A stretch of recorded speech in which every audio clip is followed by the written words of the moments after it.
Si Alkalde po ng Sual, Pangasinan, nanumpa na bilang acting mayor. Para sa detalye po ng balitang yan, kasama natin Idol Jam Victorio. 104.7 IFM. Report! Bantay Balota 2025 Midterm Election News Update.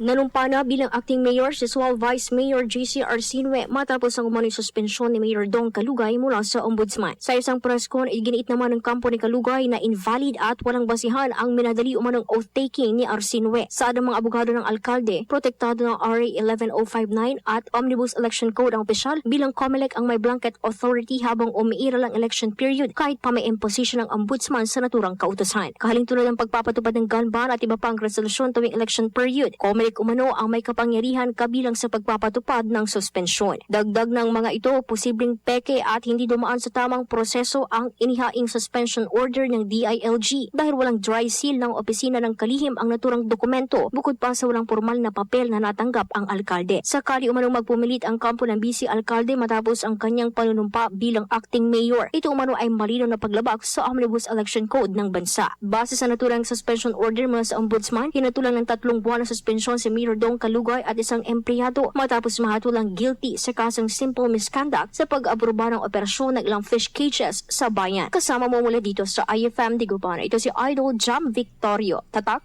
IFM. IFM News. IFM News. IFM News.